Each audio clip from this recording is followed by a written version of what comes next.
Today I've been checking out Black One Blood Brothers, which is out now on Steam for £13.99. It's currently in early access, which of course means things could change. Black One Blood Brothers is a tactical FPS set in the modern day. It combines the FPS nature of a tactical military shooter, like say Ground Branch, but with the ability to plan and even control the action from like a 2D map perspective with real-time pause, kind of like the old Rainbow Six games, and it's made by, I believe, one guy. The game has a campaign mode, mission mode, plus a full editor and workshop, which is an impressive number of features in an early access game. There is always something to keep you busy, but I really must start with the customization. You can fully customize so much in this game. Starting off with your squad, you have 10 operators and you're free to alter as you see fit, from head to toe, including hairstyles, tattoo,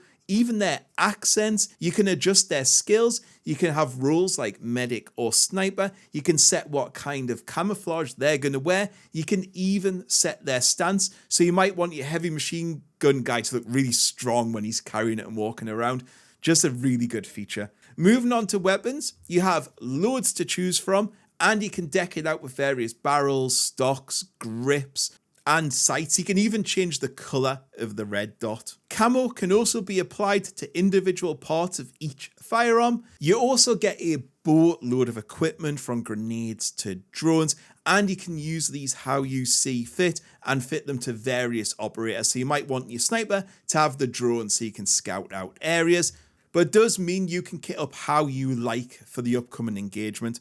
All of the above can then be saved to a preset. You can also select from a number of pre-built presets too. Gameplay wise, you can do the campaign, which is structured. There's kind of a small story running through over 10 maps. You must complete the mission before to progress to the next one, and then you'll be scored at the end on your performance. Each one has a little briefing telling you what to expect. You then select your ingress and extraction points, plus set the squads up, so you can actually choose to go in alone or bring your whole team. It's up to you. If you want to go down the quicker mission route, there are over 20 maps on offer. You're given the choice of what sort of op you want to engage in, from all-out warfare to one where you're captured by the enemy and you have to evade and escape on your own. On top of that, there's loads of different objectives to choose from, such as assassination and hostage rescue.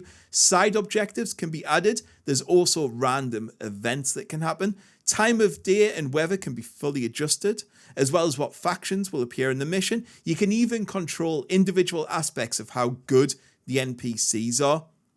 On top of that, you can also add debuffs, such as injuries from combat, night vision goggles interfering with aiming, which offers so much replayability because you can change how hard it's going to be. And if that's not enough, there's even a full-blown editor with workshop support. Once you're in the mission, it's a pretty standard tactical FPS. You obviously have your leans, your prones, your movement. You can create squads. You can issue commands to your squad individually or to your team, set formation and rules of engagement. You can make use of your drones, explosives, and various support functions. You can also take control of any member of your team at any time. So you can swap to a sniper and take some guys out, or you can just put everyone into position manually. The various objectives all need to be completed. Some might be visible and you know exactly where they are. Some you'll have to go hunting around the general area to find your objective. However, what makes this game cool is you can press caps and go into a full planning mode set on a 2D map. You're able to zoom around, pan the camera, see buildings, see the various floors, and you can control the full mission from here if you want to. You get extra command options here, and it works really well and looks great. You can even control the stances, speed, and movement of your troops.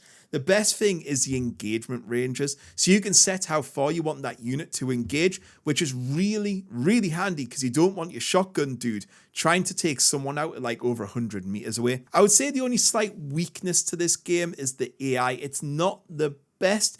It can be pretty annoying and it's super slow to react at times as well, especially the enemy AI. The command interface could also do some more options, like clear a building floor by floor. However, I must say the way the squad moves and offers cover when you're entering a building looks super, super realistic. Graphics wise, it's a little janky. The animations don't always look the best, and there are some super low textures in place. But on the whole, for a solo developer and at this price point, I think it looks great, and I can overlook these issues. The UI could do for a bit of work, especially around the squad elements, and some of the icons and some of the writing is way too small. It needs improved. The map design is generally pretty good, I would say, and there's a nice variation on locations. Sound-wise, it's also pretty good. I had no problems with this. So in conclusion, I was super impressed with Bob. It's a really solid experience, and yes, there is some jank here and there. And yes, the UI and AI could do with some help and rework. However, it's less than 14 quid. It's really fun, fully customizable, and there's loads of hours of gameplay and replayability for you tactical fans.